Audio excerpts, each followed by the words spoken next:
कोई राजा रानी की कथा नहीं बता रहा, मैं पुराणों की कथा ले चल रहा हूं। तो कर्दम ऋषि ने कर्दम ऋषि का विवाह भगवान नारायण ने मनु महाराज की पुत्री देवहूति के साथ तय कर दिया। देखिए, शादी जोड़ना है बहुत बड़ी विचित्र वाली बात है। जो बीच में जो शादी जो जोड़ते हैं ना, बीच में क्या कहते हैं उसको? हाँ, अभी तो प्रोफेशनल हो गया है शादी जोड़ना। पहले के समय तो शादी जो है ना, ये बुजुर्ग शाने लोग जोड़ा करते थे, है ना। इनको मान सम्मान चाहिए था, कोई लेना देना नहीं, मान सम्मान यदि मिल गया तो बढ़िया शादी जोड़ देते थे, और शादी जुड़ भी जाते थे।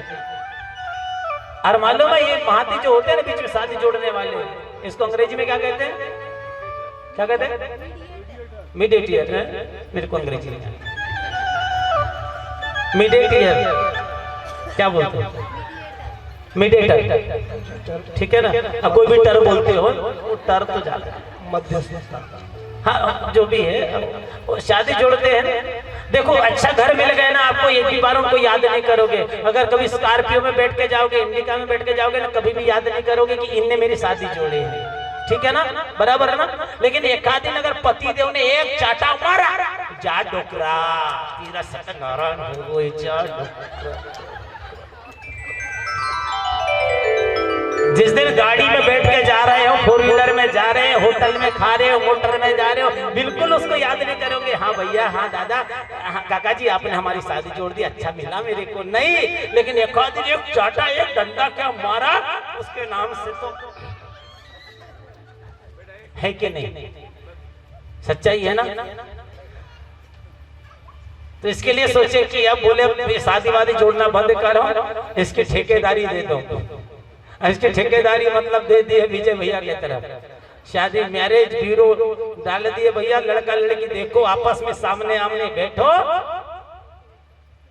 मैरिज ब्यूरो सामने बैठो, पड़ता है तो टेको, अपनी फीस जमा करो, नहीं तो, है ना। तो कर्दम ऋषि ने कहा कि प्रभु मैं विवाह नहीं करता। इधर बताओ कि भगवान नारायण जो है विवाह तय करके आ गए, बात पक्की हो गई, मनु महाराज की पुत्री के साथ विवाह करना है, और दूल्हा कहता है कि मुझे शादी नहीं करना है। कितनी बड़ी आफत है। अरे राम राम राम राम, मैं तो विवाह पक्की करके आया हूं, मनु महाराज की पुत्री के साथ तुम्हारा विवाह होना है। बोले महाराज प्रभु मुझे अब शादी नहीं करना है। क्यों? क्योंकि जिसको अमृत मिल गया हो तो उसे जल की क्या आवश्यकता है। मुझे तो आप मिल गए, साक्षात नारायण मिल गए। जब मुझे आप मिल गए तो मुझे अब विवाह के बंधन में नहीं पड़ना है। अरे बोले मैं बात पक्की करके आया हूं। तो कह रहे हैं कर्दम जी मैं विवाह करूंगा, लेकिन एक शर्त है, बता दो लड़की वालों को। आजकल लड़के वाले बड़े झूठ बोलते शादी के समय, मैया ध्यान रखना, सच्चाई है। आज के समय ब्याह जब होवे ना तो लड़का वाले बड़े झूठ बोले शादी के समय। शादी करने की उम्र आई, 25 साल के हो गए, घर से चले जाते हैं। कहां? कंपनी में, दिल्ली, कहीं बंबई, कहीं बेंगलोर। सच्चाई है। जब शादी की उम्र आई चले गए, कहां? पूना। घर में पूछे क्या करता है बेटा? जी वो धीरू भाई अंबानी की कंपनी, वहां का मैनेजर जी, वो कंपनी का मैनेजर। वो अंबानी जी का काम ना मैं संभालता पूरा। पिताजी भी कॉलर टाइट करके बोलता मेरा बेटा मैनेजर है। अब लड़की अभी बड़ी होशियार, इन्होंने क्या क्या पढ़ लिया है, इनको पूछो क्या पढ़े हो तो ये बताते बड़े बड़े भाव से। मैं पूछा बच्ची को, मैंने कहा बेटा क्या पढ़ी हो? कहती PGDC। ये PGDC, मैंने कहा बहुत बड़ी पोस्ट होगी ये, PGDC। उसका अर्थ क्या है? ना गांव में शादी करोगे? शहर में कौन सा ससुर की कट कट कट कट करे, कौन उनका कपड़ा लगता धोए, ठीक है। तो शहर वाले लड़के के साथ वो जो धीरू भाई अंबानी में है मैनेजर। कौन बोले घर में रहेगा, अपने घर की काम को धंधा करेगा, बढ़िया पतिदेव का 2 समय का टिफिन बना के देना है और दिन भर क्या करना है, तो रिमोट टीवी का, कभी जी टीवी, कभी सब टीवी, कभी तारक मेहता का उल्टा, कभी सीधा हुआ ही नहीं, कभी जो जो सीरियल आप देखते रहते हो। आजकल लड़कियां भी बहुत बड़ी देखी होगी, बोले कौन घर का काम धाम करे। फिर रिश्ते वाले आते हैं, बात पक्की, लड़का क्या करता है तो बोले मैनेजर है, और फिर शादी पक्की हो जाती है। और शादी हो गई, शादी होने के बाद 1 महीना हो गया, 2 महीना हो गया, अब वो लड़की को बड़ी इच्छा रहती है। क्या इच्छा रहती है, अब मेरे को लेके जाएंगे पूना, मैनेजर है। 1 महीना हो गया, वो लड़की पूछती है चलो ना जी पूना। अरे बोले अभी लॉकडाउन लग गया है, अभी छुट्टी बढ़ा के मैं आया हूँ, चलो कुछ समय बाद चलते हैं। 2 महीना हो गया, जैसे तैसे 2 महीना, चलो ना जी पूना चलते हैं। जाएंगे, मैं भी थोड़ी सी छुट्टी बढ़ा के आया हूँ, घर का पूरा काम कर देता हूँ, फिर बाद में चलेंगे। 3 महीने हो गए, फिर लड़की ने कहा चलो ना जी पूना चलते हैं। 4 महीने हो गए, 5 महीने हो गए, चलो ना जी पूना चलते। 6 महीने हो गए, काहे का ऊना ना पूना, बोले लगा दिया मैंने चूना। काहे का मैनेजर, बोले आप बोल रहे थे ना आपकी कंपनी तो डूब जाएगी, आप बोल रहे थे ना मैनेजर हूँ, वो अंबानी जी का काम मैं ये संभालता हूँ पूरा इकोनॉमी, तो उनका क्या हाल होगा।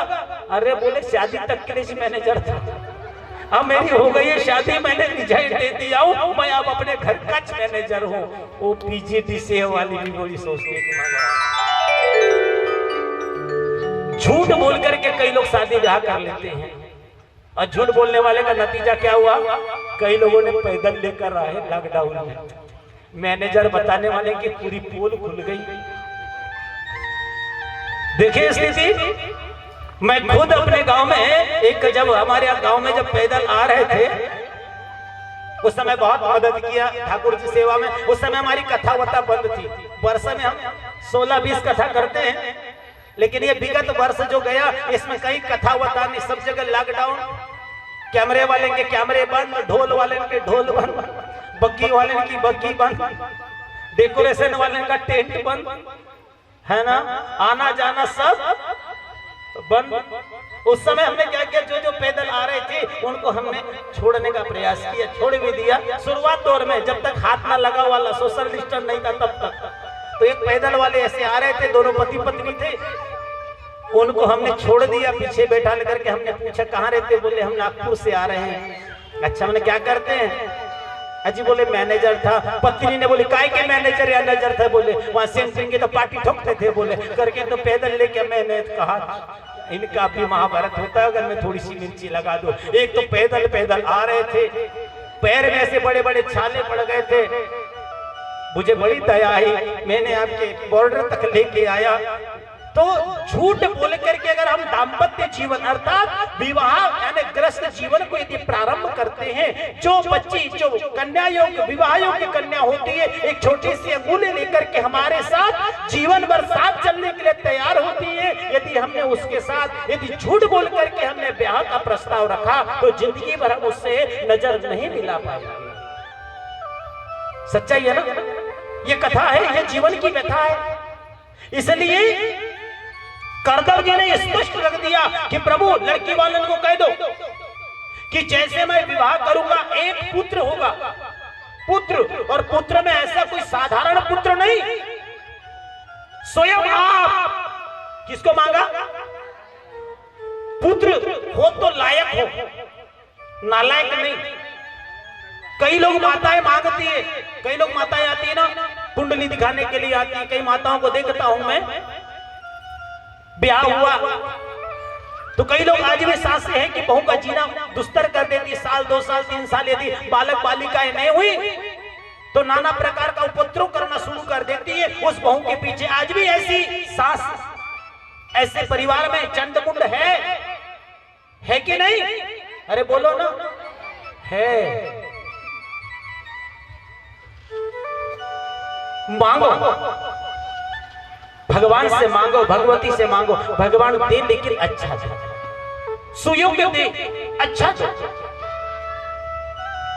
मांगने को मांगते हैं। कई माताओं को देखते हैं, कई जाएंगे मंदिर, भगवान हे माता हे नाना प्रकार का लूला दे, लंगड़ा दे, कैसा दे, काना दे, कुबरा दे, मगर दे दे दे। और भगवान ने दे भी दिया। आखिरी में क्या कहते, भगवान काय को दे दिया? अरे देना था तो अच्छा देना था। अरे मांग अच्छी रखो। अच्छी चीज मिलने में थोड़ा समय लगता है। कुछ अच्छी चीज आपको प्राप्त करना है तो उसको समय लगता है। समय से पहले और भाग्य से ज्यादा कुछ मिलता नहीं है। जब उपयुक्त समय आता है, निश्चित समय आता है, तब उसको आपको प्राप्ति सहजता से, सरलता से आपको हो जाता है। फल भी यदि पूजा में चढ़ाओ ना, यदि पुत्र की आशा लेकर के आओ और फल भी चढ़ाओ ना, तो फल अच्छे होना चाहिए। केला भी यदि चढ़ाते हो आप पुराण में, कथा में, तो अच्छा होना चाहिए। और एक बात विशेष, कई लोग फल को चढ़ा देते हैं और अगरबत्ती लगाने की जगह नहीं दिखती है। अगरबत्ती लगाने की जगह नहीं दिखती तो वो जो चढ़ाए हुए फल के ऊपर कोई लगा देते हैं ना। कभी भी फल में अगरबत्ती नहीं लगाना चाहिए। अगर आपने उस फल में आपने चढ़ाया और चढ़ा करके उसमें आपने अगरबत्ती और कुछ दिया और लगा दिए तो उसमें छिद्र हो गया, तो उसका फल आपको कैसे मिलेगा? जो बोया है वही आपको मिलेगा। कभी भी फल में आप अगरबत्ती नहीं लगाना चाहिए। अगरबत्ती भी नहीं लगाना चाहिए, धूप लगाना चाहिए। अगरबत्ती क्यों नहीं लगाना चाहिए? क्योंकि अगरबत्ती में बांस की लकड़ी का प्रयोग होता है। किसी ने पूछा था, गुरु जी अगरबत्ती क्यों नहीं? अगरबत्ती में बांस की लकड़ी होती है। हमको तो धूप ही जलाना है ना। देवी जी की कथा में यदि लगाना हो तो रार लगाना चाहिए, गूगल लगाना चाहिए। लुभान देवी जी के लिए वर्जित है। रार होना चाहिए, गूगल का धूप होना चाहिए, ताकि वातावरण सुगंधित हो। सुगंधिम पुष्टि वर्धन, वातावरण की शुद्धता हो, है ना। ओम त्र्यंबकम यजामहे सुगंधिम पुष्टि। सुगंधित हवाएं आती हैं, सुगंधित वातावरण बनता है तो लगता है ना कहां से सुगंध आ रही है, बड़ा मन प्रफुल्लित हो जाता है। और गंदी सुगंध आ गई तो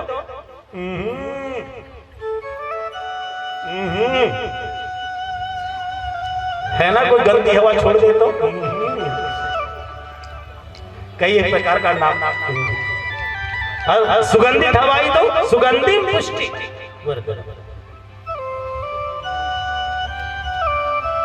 तो वातावरण, तो फल में कभी अगरबत्ती नहीं लगाना चाहिए। और चढ़ाना हो, हम नहीं कहते कि 1 डजन केले लाओ तो 1 ही डजन चढ़ाओ, भले 1 ही चढ़ा दो, 11 घर ले जा लो। हाँ, लेकिन अच्छा चढ़ाओ, व्यवस्थित चढ़ाओ। नहीं तो कहते गुरु जी हमारे सड़ी सुपारी बुड्ढी गाय आप ना खाए तो पंडित जी के घर जाए। अच्छी चढ़ाओ, भले 1 चढ़ाओ, शुद्ध चढ़ाओ, अच्छा चढ़ाओ, ठीक है ना।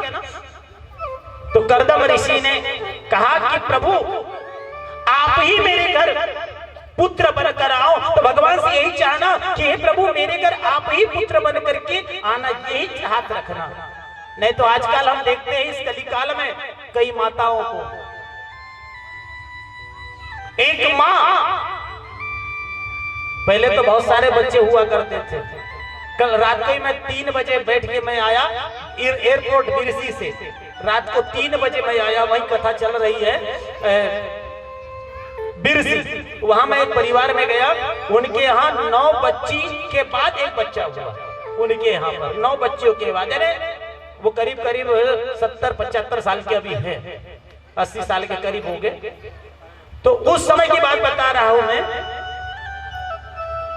एक माँ बर्तन मांझ करके अपने 4, 6, 8, 10 बच्चों का पालन पोषण कर लेती है और करती भी थी। लेकिन वही बच्चे बड़े हो जाने पर एक माँ का पालन पोषण नहीं कर पाती। एक माँ बर्तन मांझ करके, मोल मजूरी करके अपने 4-5 बच्चों का पालन पोषण कर लेती है, लेकिन वही 4-5 बच्चों से एक माँ भी नहीं पाली जा सकती, एक माँ पोसी नहीं जा सकती। बड़ी दयनीय अवस्था है। और एक समय की बात है कि पहले के जमाने में 8, 10, 12 हुआ भी करते थे। आज कितने होते हैं गिनती के? और इनकी धमकी देख लो, बहुत बड़ी बड़ी धमकी रहती है तो बीता भर के, मगर इनमें पावर रहता है। छोटे से तो है मगर इनकी बड़ी धमकी। आजकल के बच्चों ने तो बड़ा सीख लिया है धमकी देना। आजकल की बच्चियां 10वीं क्या पढ़ ली, इतनी धमकी अपनी माँ और पिताजी को देती कि जिसकी कोई हद नहीं है। बच्चे भी कम नहीं है धमकी देने में। जैसे इनकी ठेकेदारी होगी हमारे ऊपर, भाग जाएंगे माँ बाप ने, क्योंकि आजकल के बच्चों ने माँ बाप की कमजोरी पकड़ ली है। कौन सी कमजोरी पकड़ ली है? जमाने में 8, 10, 12 होते थे, अब गिनती के होते हैं। गिनती की 1 या 2, उनको मालूम है हमारे बाद इनका कुछ फुल स्टॉप लग गया, होना भी कुछ नहीं है। हमारे बाद कोई नंबर है ही नहीं। ये कमजोरी सबसे ज्यादा पकड़ लिए, और माँ बाप की कमजोरी बच्चों ने आज पकड़ ली है। इसलिए आजकल के बच्चे लोग धमकी भरा जीवन बड़ा व्यतीत करते हैं। तो करदम जी ने कहा कि प्रभु आप ही मेरे घर पुत्र बन करके आना। भगवान ने कहा ठीक है, पहले ब्याह तो करो। और करदम जी का विवाह देवहूति के साथ संपन्न हुआ। अब कालांतर में बोलिए देवहूति मैया की जय हो। और जब विवाह संपन्न हुआ तो उनके यहाँ पर सोचा कि पहले भगवान नारायण आएंगे, लेकिन भगवान नहीं आए। सबसे पहले देवी आई। पहले के जमाने में जब पहली कन्या यदि प्रादुर्भाव कर ले, पहले कन्या का जन्म हो जाए तो कह लेते लक्ष्मी आ गई, सरस्वती आ गई। पहले के कहते थे हमारे बेटी आ गई तो चिन्नौर आ गई। क्या होगा कहते थे? चिन्नौर के चावल, मतलब हमारे घर बेटी आ गई, हमारा कुल धन्य हो गया। आजकल में पहली बेटी हो गई तो चंडमुंड घर के गुब्बारे की तरह मुंह फुला लेती है कि नहीं? बेटी का जन्म हुआ सुने तो गुब्बारे की तरह मुंह फुलाकर कोटे में बैठ जाते हैं। वो समझना है, समझाना इसलिए देवी पुराण को करना है। आज भी कुछ लोग 2 निगाह से देखते हैं बेटी और बेटा को। बेटी और बेटा में क्या अंतर है, क्यों चाहते बेटी और क्यों चाहते बेटा, ये कथा तो सुनाना है। तो बेटी पहली हुई, कालांतर में दूसरी बेटी हुई, कालांतर में तीसरी, कालांतर में चौथी, ऐसी 9 कन्याएं हुई। 9 कन्या के बाद भगवान स्वयं नारायण कपिल बन करके आए। बोले कपिल देव भगवान की। ये कथा भागवत में सुने तो 9 कन्याओं का मैं वर्णन देवी भागवत महापुराण में कर रहा हूं। 9 में से पहली कन्या है कला। कला नाम की कन्या का विवाह मरीचि ऋषि के साथ संपन्न हुआ। मरीचि ऋषि, जितने भी यहाँ सब लोग हैं ना, सब ऋषियों की संतान है। इसलिए गुरुजी कभी संकल्प बोलते अपने गोत्र का नाम लो। आज कुछ लोग सरनेम लेते, सरनेम से कोई पहचानते नहीं, लेकिन गोत्र का नाम होता है। अरिचि, मत, कश्यप, अत्रि, पुलस्त, पुल आदि। तो कला नाम की कन्या का विवाह मरीचि ऋषि के साथ हुआ। दूसरी करदम ऋषि की पुत्री है, नारियों के लिए बड़ा आदर्श है, वो माता अनुसुईया। अनुसुईया का चरित्र कौन नहीं जानता, जिन्होंने अपने सतीत्व के बल पर, अपने योग साधना के बल पर, अपने पातिव्रत धर्म के बल पर भगवान नारायण, ब्रह्मा और विष्णु शंकर को पुत्र रूप में बनाए। ऐसी माता अनुसुईया, अनुसुईया का विवाह अत्रि ऋषि के साथ हुआ है। बोले अनुसुईया मैया की। अनुसुईया ने डार दियो पालना, तीनों देव झूल रहे बन करके लालना। अपने पातिव्रत धर्म के बल पर जिन्होंने भगवान को पुत्र बनाया, उन पर भी आज माताओं के लिए आदर्श है माता अनुसुईया। तीसरी कन्या है श्रद्धा। अंगिरा ऋषि को ब्याही, चौथी हविर्भु पुलस्त ऋषि को, पांचवी मति पुलह को, छठवीं क्रिया ऋतु को, सातवीं कन्या ख्याति भृगु ऋषि को, जिनके घर शुक्राचार्य जी का प्रादुर्भाव हुआ। आठवीं कन्या अरुंधति का विवाह वशिष्ठ जी के साथ, कांति का विवाह अथर्व ऋषि के साथ।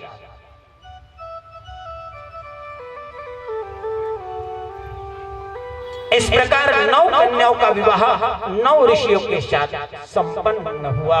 बोली देवी भागवत महापुराण की जय। और दूसरी पुत्री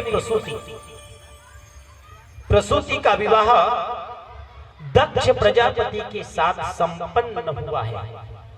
प्रसूति का विवाह दक्ष प्रजापति की 60 कन्याएं हैं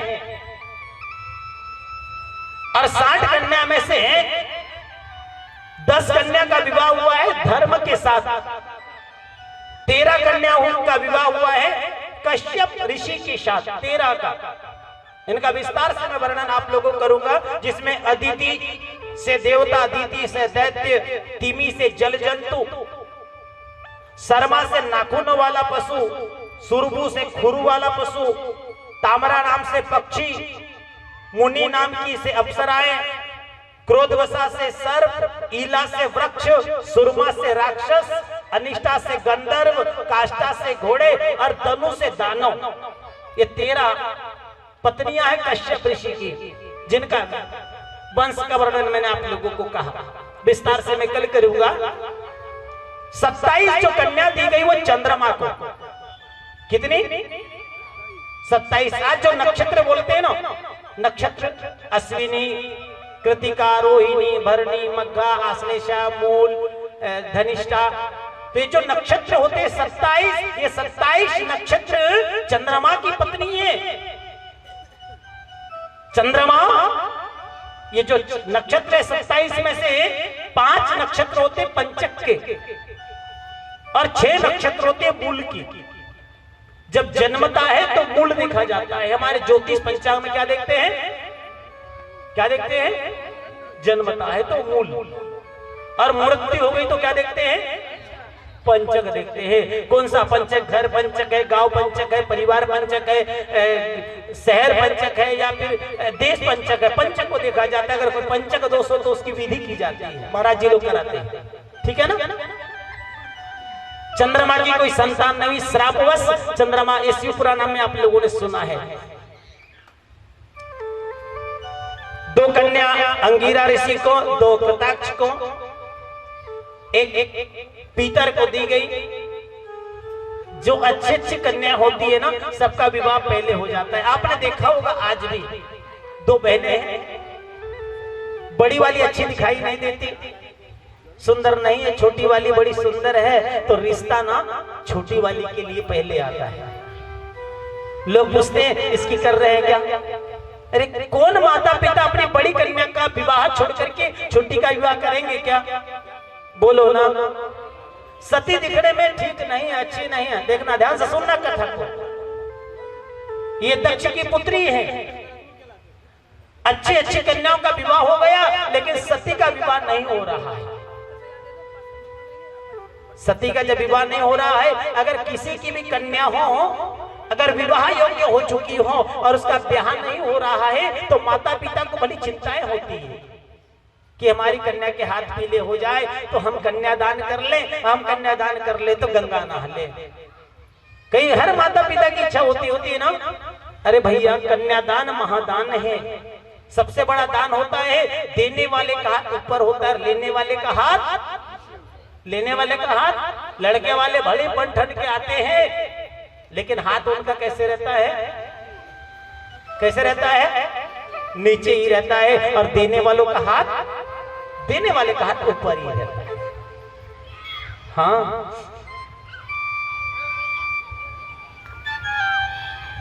अब सती को ब्याह नहीं हो।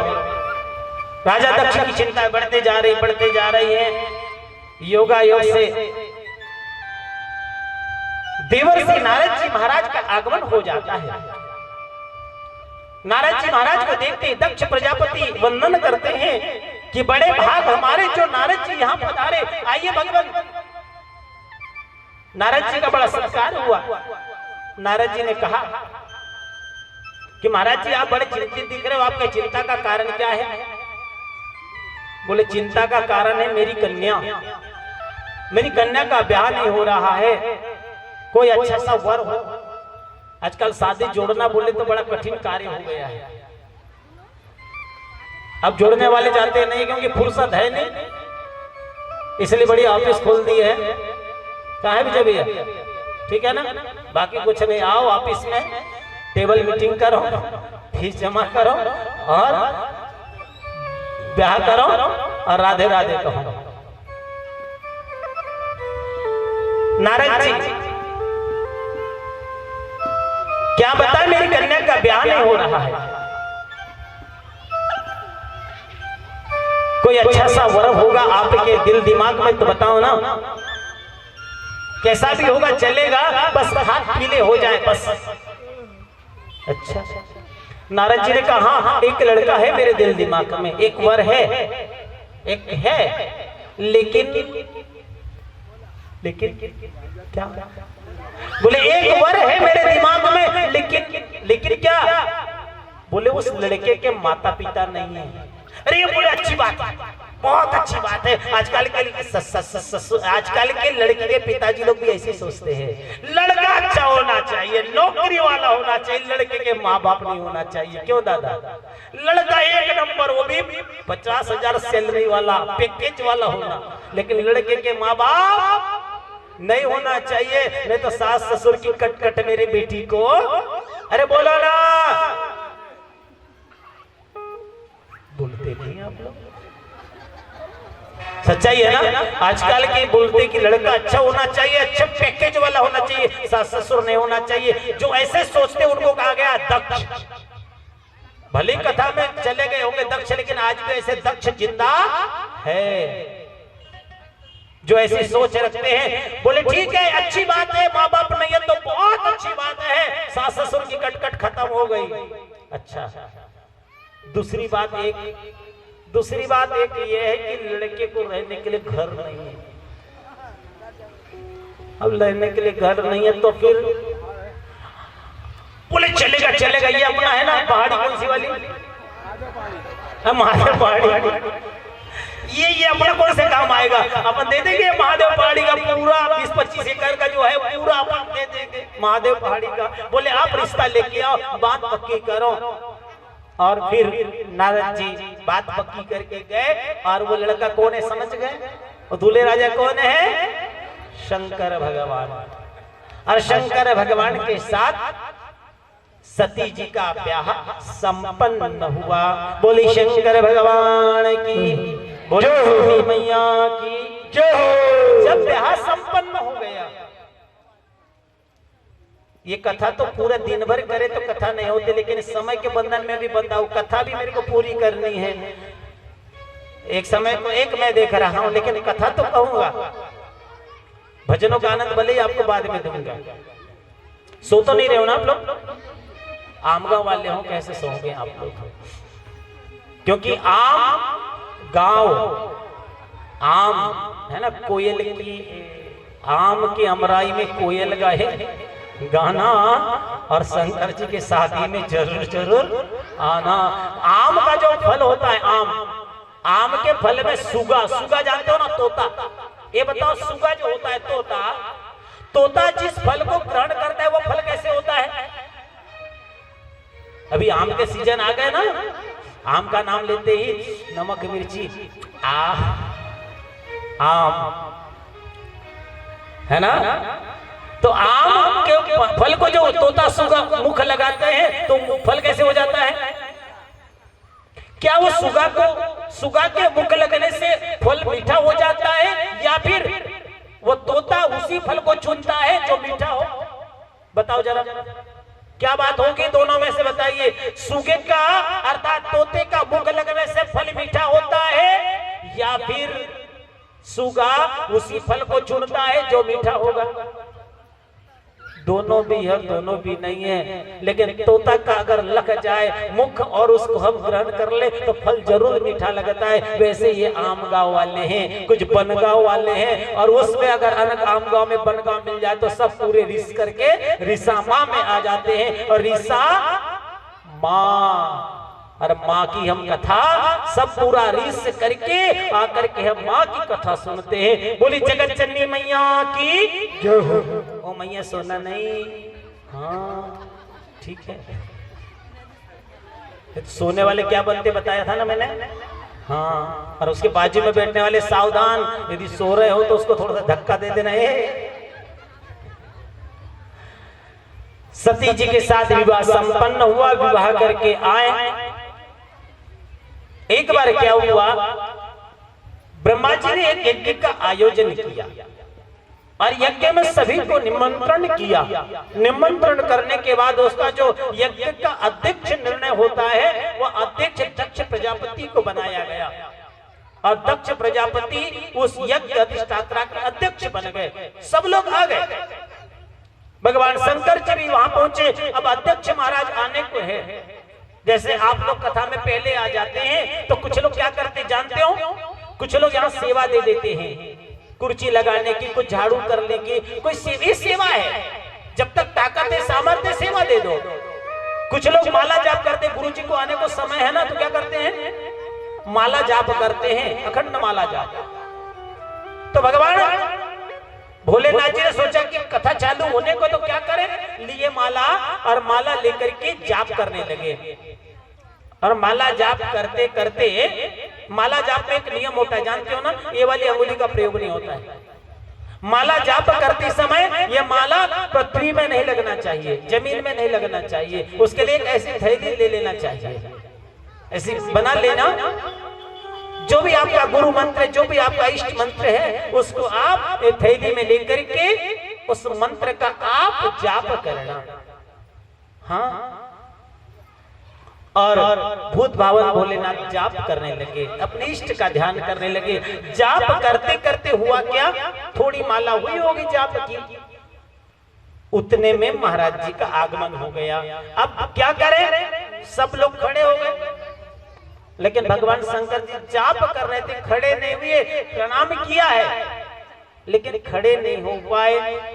दक्ष प्रजापति को लगा कि मेरा जमाता होकर के, मेरा जवाई होकर के मेरे सम्मान में खड़ा नहीं हुआ, इसलिए दक्ष प्रजापति उस दिन से भगवान शंकर को अपना बैरी मान बैठा।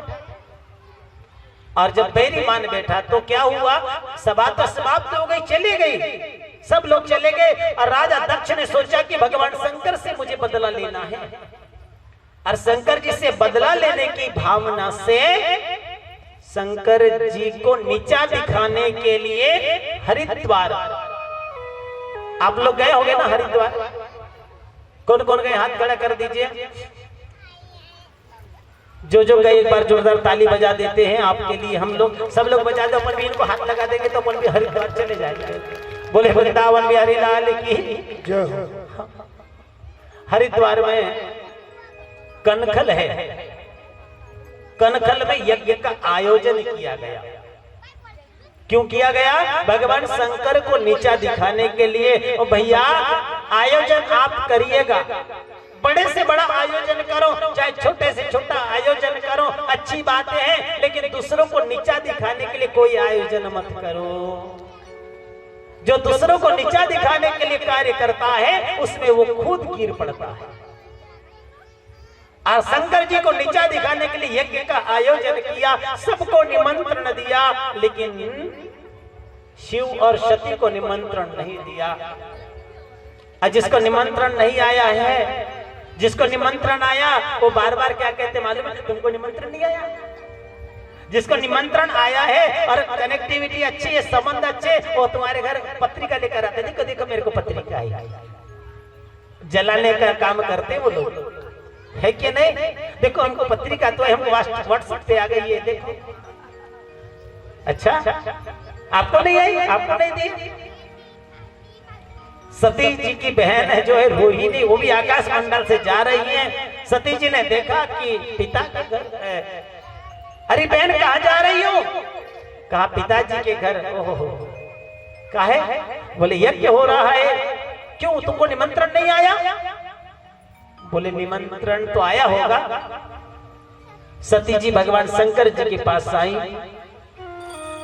और शिव जी के पास आकर के शिव जी से कहती हैं स्वामी चलिए ना, पिताजी ने एक यज्ञ का आयोजन किया है, उस यज्ञ में हम सब चलते हैं। भगवान शंकर जी ने कहा देवी बिना निमंत्रण के किसी के घर नहीं जाना चाहिए, बिना निमंत्रण के भोजन करने किसी के घर नहीं जाना चाहिए, बड़े से बड़ा आयोजन हो रहा हो नहीं जाना चाहिए, कथा में बुलाने की रास्ता नहीं देखना चाहिए और भोजन में बिना बुलाए किसी के घर जाना।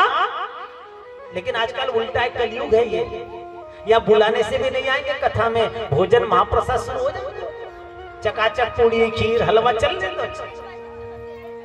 कई लोग तो देखते रहते हैं, भोजन का समय हो गया पड़ोसी के घर जाकर बैठ जाते हैं, अब तो मिलेगा। भोजन के लिए बिना निमंत्रण के नहीं जाना चाहिए। और हुआ ये, सती जी नहीं मानी। भगवान शंकर जी ने कहा ठीक है सती तुम्हारी जाने की इच्छा है, तो बिल्कुल शिव गणों के साथ सती जी, शिव जी ने बहुत प्रकार से समझाया देवी चाहे पिता का घर भी क्यों ना हो, जाना बुरी बात नहीं, लेकिन बिना निमंत्रण के नहीं जाना चाहिए। जाना बुरी बात नहीं है, लेकिन अपमान हो गया तो मरना अच्छा। मरेंगे तो एक ही बार, लेकिन प्राण निकले, मरेंगे तो एक ही बार, लेकिन किसी ने अपमान कर दिया, जब तक जिंदा रहेंगे तब तक वो बात हमें दिमाग में, हमारे मन में बेचती रहेगी। सती जी नहीं मानी, होना था। सती जी शिवगणों के साथ पिताजी के यहाँ गई।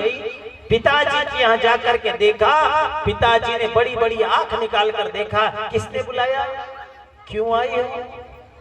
माँ का हृदय होता है, माँ तो माँ होती है। माँ जब बुलाने लगी तो पिताजी ने बड़ी बड़ी आंख निकाल कर देखा, क्यों आई हो यहाँ? पिताजी मुख फिर करके वहां से चले गए। बहनों ने तक बात नहीं की, किसी ने बात नहीं किया। सती जी को अपने आप ऐसा लगा कि सही कहा था मेरे पति देव ने, महादेव ने सही कहा था, लेकिन मैंने उनकी बातों का अनादर कर दिया। देखो स्त्रियों के लिए दो बात बताई गई है। माताओं अपने जीवन में दो घर अच्छे बना के रखना, ये दो घर में कभी स्वार्थ नहीं देखना। ये दो घर है कौन से? एक अपने मैके का और दूसरा अपने ससुराल का। जिस स्त्री ने दो घर बनाकर नहीं रखी, वो स्त्री न घर की होती है और ना, ध्यान से सुनना कथा के माध्यम से, आजकल स्वार्थ के कारण भाई बहन के प्यार को भी तोड़ा गया है।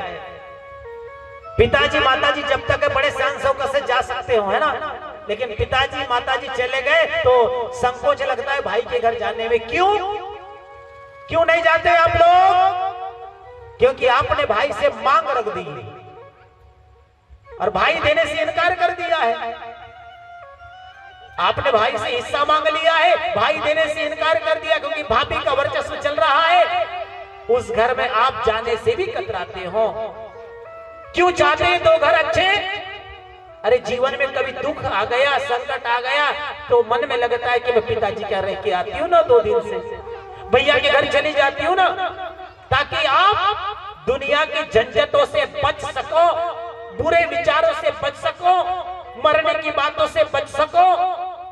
इसलिए ये कथा प्रेरणा देती है माताओं को, ये दो घर अच्छे बना के रखो। कब तक? जब तक जिंदा हो तब तक। कौन से घर?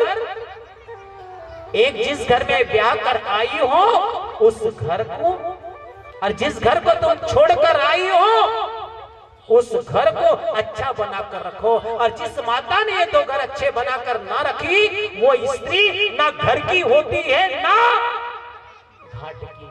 सती के साथ यही बात है। पति ने समझाया था, देवी बिना निमंत्रण के नहीं जाना चाहिए, शिव जी समझाते समझाते थक गए, लेकिन सती नहीं मानी और चली भी गई। और जाकर के क्या देखा, पिता के घर में सम्मान, किसी ने बात तक नहीं किया। जब बात तक नहीं किया तो क्या किया सती ने, ना वो यहां की है क्योंकि पति का अनादर करके आई है, ना वहां की। क्या करे, बीच का रास्ता कौन सा है? बीच का रास्ता वो दिखाए कि यज्ञ चल रहा है, यज्ञ में स्वाहा स्वाहा स्वाहा चल रहा है। कुछ लोग कहते हैं, कई पुराणों में लिखा है कि सती जी वो यज्ञ के कुंड में जाकर के कूद गई, लोग ऐसे कहते हैं। लेकिन सती तो स्वयं योगा अग्नि है, स्वयं तेज है, तो क्या सती उस यज्ञ में कूद गई? नहीं नहीं, सती जी ने एक काम बहुत अच्छा किया। अगर वहां से आ जाती, आजकल होता है ना, जो समाज का एक संदेश है, यदि स्त्री का ब्याह हो जाए, यदि पति के घर में यदि मृत्यु को प्राप्त हो जाए, पति के घर में यदि मृत्यु को प्राप्त हो जाए कुछ अनुचित घटना करके, तो पति के ऊपर धारा लग जाती है। अरे बोलो ना, यदि सती जी वहां से आकर के अगर शिव जी के मंदिर में आकर के, कैलाश में आकर के वो कर्म करती, तो शिव जी के ऊपर लोग आक्षेप करते, क्या करते, क्या बोलते, अकाल मृत्यु हरणम सर्वव्याधि विनाशनम। अरे महामृत्युंजय है, जिसका जाप करते हैं, ओम त्र्यंबकम यजामहे सुगंधिम पुष्टिवर्धनम, उनके घर क्या हो गया? सती जी ने धारा लग जाती कि नहीं? अरे हमारे वेदों पर लोग इतनी इतनी टीका टिप्पणी करते हैं, लोग आज भी हमारे पुराणों पर, हमारे शास्त्रों पर, हमारे देवी पर, हमारे देवताओं पर लोग उंगली उठाते हैं। लोगों को एक मौका मिल जाता है, लेकिन वो सार तत्वों को नहीं पकड़ पाते हैं। सती जी ने यहाँ पर वो नहीं किया, क्योंकि पिता के घर मृत्यु होने से पति के घर को कोई आक्षेप लगेगा कि धारा लगेगी कि बोलो ना। सती जी ने कहा क्या किया, कनखल में जहां यज्ञ हो रहा था वहीं पर। नहीं तो लोग बोलते ना महाकाल है, कालों के काल महाकाल है, और उनके घर क्या हो गया? सती जी ने ही, कौन फिर महामृत्युंजय कराते, कौन उनको महाकाल कहते? इसलिए सती जी ने वो नहीं किया। सती जी ने योग के द्वारा अग्नि को स्थापन किया, जिसे कहते हैं योगा अग्नि। योग के द्वारा अग्नि का निर्माण किया, और योग अग्नि को निर्माण करके उस योग की अग्नि में धधकने लगी, आग में जलने लगी हो, चारों तरफ हाहाकार मच गया। जब योग अग्नि में सती जी का शरीर जब जलने लगा, सती जी ने विचार किया, न मैं यहाँ की हूँ और ना वहां की योगा अग्नि में जब धधकने लगी, चारों तरफ अग्नि की ज्वालाएं लपटने लगी, तो चारों तरफ से आवाज आने लगी, भागो भागो, अरे दौड़ो दौड़ो। चारों तरफ से कोलाहल मच गया, जहाँ स्वाहा स्वाहा स्वाहा चल रहा था, वहां बोल रहे भागो भागो भागो भागो। जो शिव के गण गए थे ना, देखा उन्होंने कि सती जी योगा अग्नि में जल रही है, गिरते पड़ते हमारी माँ चली गई, हमारी माँ चली गई। रोते बिलखते गिरते पड़ते कैलाश पर आए, बोले बाबा से, कहते हैं नाथ अब हमारी माँ नहीं रही, हे प्रभु हमारी माँ नहीं रही। सारी कथा को सुनाया। शिव जी ने तुरंत जटा की एक बाल उखाड़ी, और बाल उखाड़ करके एक गण उत्पन्न किया, जिसका नाम है वीरभद्र। और वीरभद्र को जाकर के आदेश दिया, जाओ। और वीरभद्र ने जाकर के जो जो यज्ञ में राजा दक्ष क्या पहुंचे थे, सबको दंडित किया है, और दक्ष का सिर काट दिया है। और भगवान शंकर जी कैलाश से दौड़कर आए। कैलाश से जब आए हैं, और कैलाश से सीधा कनखल, हरिद्वार के समीप कनखल में आए, और कनखल में देखा कि सती योगा अग्नि में जल रही है, धधक रही है। तुरंत भगवान शंकर ने सती के उस शरीर को धारण कर लिया अपने हाथों के ऊपर। धरती मानो कांपने लगी हो, चारों तरफ तांडव हो रहा हो कि सती की धधकती हुई ज्वाला हाथ में लेकर के भगवान शंकर चारों तरफ भ्रमण कर रहे हैं, चारों तरफ भ्रमण कर रहे हैं। सारे देवता थर्रा थर्रा कांप रहे हैं। क्या होगा महादेव, क्या होगा? चारों तरफ भगवान शंकर भ्रमण कर रहे हैं। सब देवता कांपने लगे कि क्या होगा, कब? यदि भगवान शंकर यदि कुपित हो गए तो क्या होगा? सारे देवता मिल करके भगवान नारायण की शरण में आते हैं, भगवान नारायण से प्रार्थना करते हैं। हरि शरणम हरि शरणम हरि शरणम हरि शरणम हरि शरणम हरि शरणम हरि शरणम हरि शरणम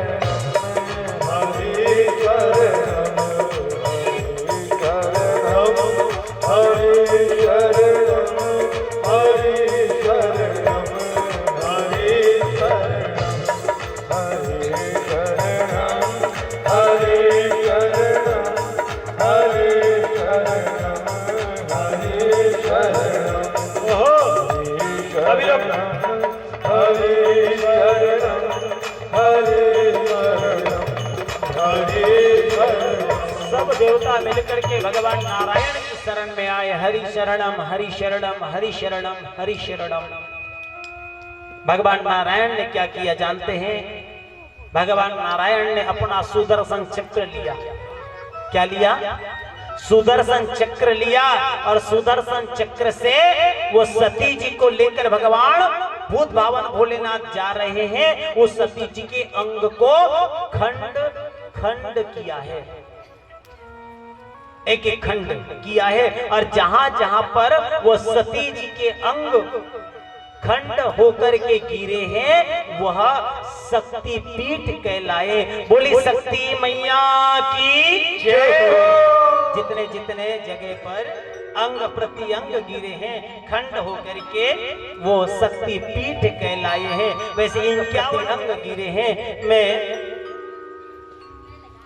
51 जगहों के नाम आप लोगों को सुना रहा हूं। आप बड़े गौर से बड़े भाव से आप 51 जगह के शक्ति पीठों का नाम श्रवण करेंगे और वहां पर सती जी का अंग क्या क्या गिरा है वह भी आपको हम श्रवण कराएंगे। और जहां जहां शक्ति पीठ है वहां पर भैरव भी उपस्थित है, भैरव के नाम भी हम आप लोगों को श्रवण कराएंगे। तो हिंगलाज पहला शक्ति पीठ है हिंगलाज। हिंगलाज में मैया जी का ब्रह्मरंध गिरा। कोटम दिशा नाम का शक्ति पीठ है और भीमलोचन नाम का भैरव वहां पर उपस्थित है।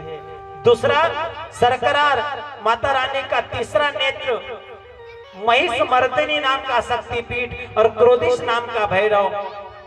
सुगंधा में मां भगवती की नासिका भूनंदा नाम का शक्तिपीठ त्रंबक नाम का भैरव। कश्मीर में कंठदेश महामाया नाम का शक्तिपीठ श्री संदेश्वर नाम के भैरव वहां पर। ज्वालामुखी में जीवातीर्थ सिद्धिदा नाम उन्मत्त नाम का भैरव। जलंधर में स्तन त्रिपुर मालिनी शक्तिपीठ और भीषण नाम का भैरव। बैद्यनाथ बैद्यनाथ में मां भगवती का हृदय। जय दुर्गा नाम का शक्तिपीठ और बैद्यनाथ नाम का ही वहां पर भैरव। नेपाल जहां पर पशुपतिनाथ विराजते हैं, जहां से गंडक की नदी का प्रादुर्भाव होता है और जहां से शालिग्राम भगवान, ये जो देख रहे हैं ना जो शालिग्राम भगवान है, तो नेपाल में जानू नाम का शक्तिपीठ जानू गिरे हैं। महापाया नाम के शक्तिपीठ कपाली भैरव। मानक में दाया हाथ दाक्षायणी नाम का शक्तिपीठ अमर नाम का भैरव। विराजा क्षेत्र में नाभिदेश विमला नाम का शक्तिपीठ जगन्नाथ भैरव। गंडकी में गंडस्थल गंडक की शक्तिपीठ चक्रपाणी नाम को भैरव। बहुला में बाई बाहु बहुला नाम का शक्तिपीठ भीरू। 13 उज्जैन में कोहनी मंगल चंडी नाम को शक्तिपीठ, कपिलांबर नाम को भैरव, त्रिपुरा में मां भगवती का बाया चरण, त्रिपुर सुंदरी त्रिपुरेश, चहल में बाई पूजा भवानी नाम का शक्तिपीठ चंद्रशेखर भैरव, त्रिस्तोत्रा में बाया चरण ब्राह्मणी नाम का शक्तिपीठ भैरवेश्वर भैरव, कामगिरी गुवाहाटी कामाख्या जिसको कहते हैं आसाम, जिसको कामाख्या कहते हैं, जहां पर तंत्र मंत्र और यंत्र की साधना होती है। कामाख्या कुछ लोग गए होंगे, बड़ी विशेष तरह से पूजा होती है। कामाख्या में मां भगवती की योनि कामाख्या नाम का शक्तिपीठ और उमानंद नाम का भैरव। प्रयागराज, ये प्रयागराज जो है वह तीर्थों का राजा है और प्रयागराज में हस्तांगुली गिरी ललिता नाम का शक्तिपीठ, भव नाम का भैरव। जयंती में बामजंगा, जयंती नाम की शक्तिपीठ, क्रमतीश्वर नाम को भैरव। युगादा में दक्षिणागुष्ट भूतधराती नाम का शक्तिपीठ और क्षीर खंडक नाम को भैरव। कालीपीठ में दक्षिण पादांगुली कालिका नाम का शक्तिपीठ, नकुलिश नाम को भैरव। किरीट, किरीट में मां भगवती जी को किरीट, विमला नाम का शक्तिपीठ, सबंटी नाम को भैरव। बनारस, वाराणसी, वाराणसी में माता रानी की कुंडल, विशालाक्षी शक्तिपीठ, काल भैरव नाम को भैरव वहां उपस्थित है। कन्याश्रम जहां पर पृष्ठ गिरे, सर्वाणी निमिष नाम को शक्तिपीठ। कुरुक्षेत्र, कुरुक्षेत्र में माता रानी के गुल्फ, सावित्री नाम को शक्तिपीठ, स्थानु नाम का भैरव। मणिबद्ध में 2 मणिबद्ध गिरे, गायत्री नाम का शक्तिपीठ, सर्वानंद नाम का भैरव। श्रीशैल में ग्रीवा, महालक्ष्मी नाम का शक्तिपीठ, साबरा नंद नाम का भैरव। कांची में अस्त डेनमार्क नाम को शक्तिपीठ, रुद्र नाम को भैरव। काला माधव में नितम, काली नाम का शक्तिपीठ, अति तांग नाम को भैरव। सोन देश में नितंबक, नर्मदा नाम की शक्तिपीठ, भद्रसेन नाम को भैरव। रामगिरी में अन्यस्तन शिवानी नाम का शक्तिपीठ, चंड भैरव। वृंदावन, वृंदावन, वृंदावन का नाम लेते ही मन में बड़ा सुकून मिलता है, बड़ी शांति मिलती है। वृंदावन में केसी घाट है, वृंदावन में माता रानी के केस पास उमा नाम का शक्तिपीठ और भूतेश नाम को महादेव, भूतेश नाम को भैरव। सूची में उद्वदंत, नारायणी नाम को शक्तिपीठ, संगार नाम को भैरव। पंचसार में अधोदंत, वाराही नाम को शक्तिपीठ, महारुद्र नाम को भैरव। करवीमाला में तलुए, अर्पणा नाम का शक्तिपीठ, वामन भैरव नाम को भैरव। श्री पर्वत में दायागुल्म, श्री मुंडरी और सुरा सुंदरानंद नाम को भैरव। विभास में बायागुल्म, उमा मालिनी नाम का शक्तिपीठ और सर्वानंद नाम को भैरव। प्रभास में उदर, चंद्रभागा नाम को शक्तिपीठ, वक्रतुंड भैरव। भैरव पर्वत में उद्ववोट, ब्राह्मंती नामक शक्तिपीठ, लंकवर्ण नाम को भैरव। जनस्थल में दोनों चिबुक, ब्राह्मणी नाम की शक्तिपीठ, विकृताक्ष नाम को भैरव। सर्वशैल में वामगण, रागिनी नाम को शक्तिपीठ, वत्स नाम का भैरव। गोदावरी तट में गंड, विश्वेशी नाम की शक्तिपीठ, दंडपानी नाम को भैरव। रत्नावली, रत्नावती जिसमें बायाकंदा, कुपारी नाम को शक्तिपीठ, शिव नाम को भैरव। मिथिला, मिथिला में बायाकंधा, उमा नाम को शक्तिपीठ, महोदर। नलहरी में नला, कालिका नाम का शक्तिपीठ, योगेश भैरव। करनार, करनार में माता रानी के कर्ण, जय दुर्गा शक्तिपीठ अभिरू नाम को भैरव, वक्रेश्वरे मन महिष मर्दिनी वक्रनाथ, यशोर में पानीपत यशोरेश्वरी नाम का शक्तिपीठ, चंड नाम को भैरव, अट्टहास में ओट, फुलरा नाम का शक्तिपीठ विश्वेश्वरा, नंदीपुर में कंठहार नंदिनी नाम को शक्तिपीठ नंदिकेश्वर, श्रीलंका में नूपुर इंद्राक्षरी नाम को शक्तिपीठ और राक्षेश्वर नाम का काल भैरव, जिसे हम एक कहते मैहर, मैहर की शारदा भवानी। मैहर का नाम है माई हार। क्या नाम है? माई, मैया का हार गिरा है, इसलिए वो कहलाया माई हार, जिसको आप लोग कहते हो मई हर, शारदा नामक शक्तिपीठ। ऐसे 51 शक्तिपीठों का वर्णन जहां जहां सती जी के अंग प्रत्यंग गिरे, वो सारी कथा मैंने आप लोगों को भी श्रवण कराई। आज पंचमी दिवस है। आज माता रानी से हम प्रार्थना करें कि हे मां, आप उत्तर में हो चाहे पूरब में, चाहे पूरब में हो चाहे पश्चिम में, चाहे उत्तर में हो चाहे, अरे बोलो ना, दक्षिण में, रिसामा में, मां हम तुम्हारी कथा कर रहे हैं। आप 51 शक्तिपीठ में जहां कहीं भी हो, आज बनगांव की, आज आमगांव की और आज रिसामा की माताएं आपको पुकार रही हैं। इस देवी महापुराण के माध्यम से हे मां, आज पंचमी तिथि का अवसर है और हमारे बस की बात नहीं है कि इस नवरात्र में 51 जगह जाकर के शक्तिपीठों का दर्शन कर सके, लेकिन देवी महापुराण ने आज सुलभ कर दिया। आज 51 शक्तिपीठों के नाम हमने श्रवण कर लिए। मां, आप जहां भी हो, उत्तर में चाहे दक्षिण में, चाहे पूरब में, चाहे पश्चिम में, हे महारानी, आज तुम्हारा जगराता है, आकर दरस दिखा दो। जयकारा शेरा वाली दा बोल सच्चे दरबार की जय हो।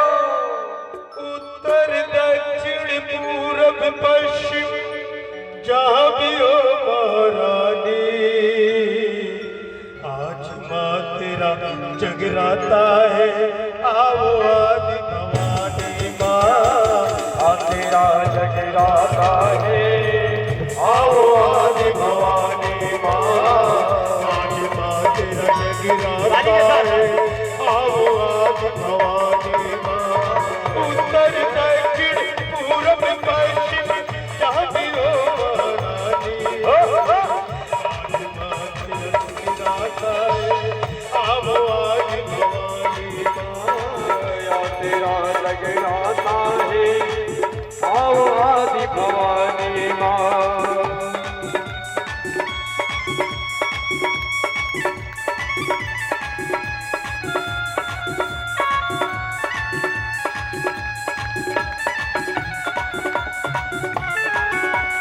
काली सेवा के साथ अपने भाव से झूमते हुए जयकारा शेरा वाली दा बोल सच्चे दरबार की जय हो।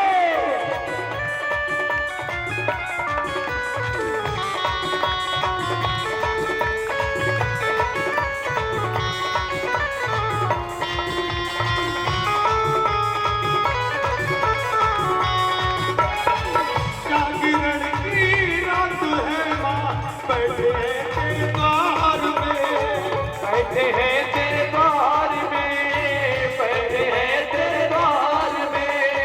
सिंगर की मां करके सवारी, आ जाओ दरबार में, आ जाओ दरबार में, आ जाओ दरबार में। प्यासे नैना भक्तों के, प्यासे नैना भक्तों के, दर दिखाओ भवानी, तेरा जगराता है, आओ आदि भवानी मां, तेरा जगराता है, आओ आदि भवानी मां। उत्तर दक्षिण पूरब पश्चिम जहां भी हो महारानी मां, उत्तर दक्षिण पूरब पश्चिम जहां भी हो महारानी